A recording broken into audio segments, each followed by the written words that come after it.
Hi everyone, it's me again. Had some technical difficulties there. Don't know quite what happened, but this is let's call it part two of inspiration, motivation, and accountability. So fortunately, it cut off at the right place. We're all good. So I want to talk about accountability and the definition of accountability. Accountability is defined in the dictionary as the quality or state of being accountable. Now that's helpful. Really, we need something more. So here's more: an obligation or willingness to accept responsibility for one's actions. That's the key.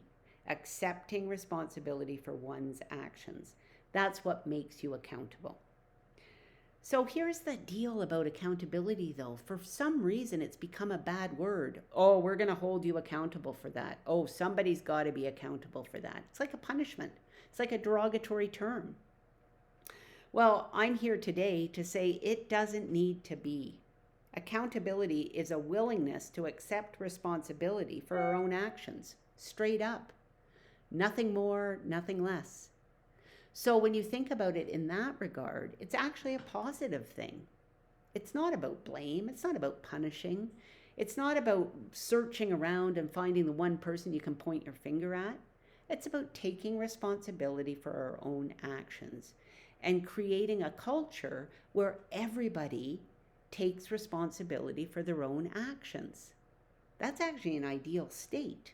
And how do we get there? That is the $64,000 question.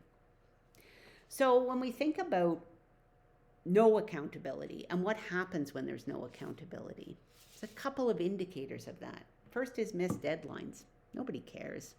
Oh yeah, well that was due on Friday. You know what, I'll get to it on Monday. Oh, well that was due on Friday or at 3 o'clock. Oh, you know what, it's 4 o'clock.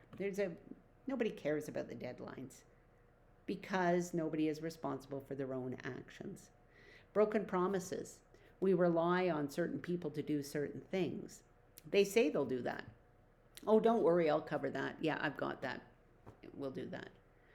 Well, then what happens is you go and are relying on that to have been done, and it's not done. That does not lead to a culture of accountability. That is not somebody being responsible for their own actions. And a lack of commitment, right? All of these are indicators of a lack of accountability. Sometimes that leads to failed relationships, right? How can you work on a team where people don't do what they say they were going to do? People tell you they're going to do something and it never gets done. Or it gets done and it's months after it was supposed to be done. Those are indicators of no accountability. When we develop a culture of accountability, what actually happens there is we have better work relationships because we trust each other. When somebody says they're going to do something, they do it. And then we don't even give it a second thought because, of course, that's what happens. It improves job happiness because, again, we can trust each other to do what it is that we said we were going to do. And we also feel satisfied because we are doing what we said we were going to do. There's nothing worse than having to come up with excuses about why it is you did something that you committed to that you actually didn't get done. It eliminates surprises. So again, you can trust when somebody says, don't worry about it, I've got that. They've got that. We're not surprised months later when we thought, well, I thought you had done that. Oh, no, I didn't do that. So again, the advantages of a culture of accountability are significant and allow us to do our work and create teams that trust each other and that are able to get the work done. So how do we go about doing that? There are 4 simple steps. Now, as with everything in life, there are never simple steps. There are 4, let's call them 4 steps, because each one of them is complex in its own regard. The first one is start with yourself. And don't you hate that? Because this is the problem with leadership. You always have to start with yourself. Again, you're not blaming yourself, but you're starting with yourself. And when we start with ourselves, what we have to ask ourselves is, am I holding myself accountable? Am I responsible for my own actions? Or am I always looking for somebody to blame? whether it's a system, whether it's a person, whether it's a group of people, whether it's the weather, whatever it might be. But holding yourself accountable is key. And the easiest way to do that is to establish or start with what's one commitment that is important to you in your work life that you will not break. One commitment, small win, right? Keep that commitment and then build on that. Similarly, what's one commitment that's important to you in your personal life? And when we think about how it is that we can hold those commitments in our personal life, whether it's have a salad every Wednesday or whatever it might be, read a book once a month, listen to a podcast once every 3 months, whatever it might be. I mean, here's the good thing. It's your life. You can make your commitments. But again, when you hold yourself accountable, you're responsible for your own actions. There are no excuses. So start with yourself. The second piece is to set and communicate clear expectations, because in a culture of accountability, expectations are everything. And it's one thing to have expectations in your mind. It's another thing to set them and to communicate them. Your definition of as soon as possible, ASAP, is unlikely to be the same definition as your colleagues. They may already have 4 items on their list that are ASAP items. But your ASAP item is not the same. So setting and communicating clear expectations is so important. Intent is so important. So why is it that this particular task, duty, project, whatever it is important? And so what is the why of that? And do you have a common idea with whoever it is that you're working with on this particular project, let's call it a project for today, of what the desired state or the finished product is going to look like and what difference it will make? So when we understand intent, we are that much closer to a culture of accountability. And then we can't be too clear. We've been clear about the intent, but then let's be clear about what the project is and what difference it will make. Make sure, check in with yourself. Are you delegating this or are you dumping this? Dumping would be, here you go. No discussion about intent, no discussion about why it's important, no discussion about what the desired or finished product will look like. So an example of that might be delegating making snack. It's a simple example, but it's a good one. So what the task is to make snack. Can you make snack? What's the intent of snack? Well, the intent of snack, the why of snack, is that what we know is that we will have a group of kids who are pretty hangry if they do not have a snack.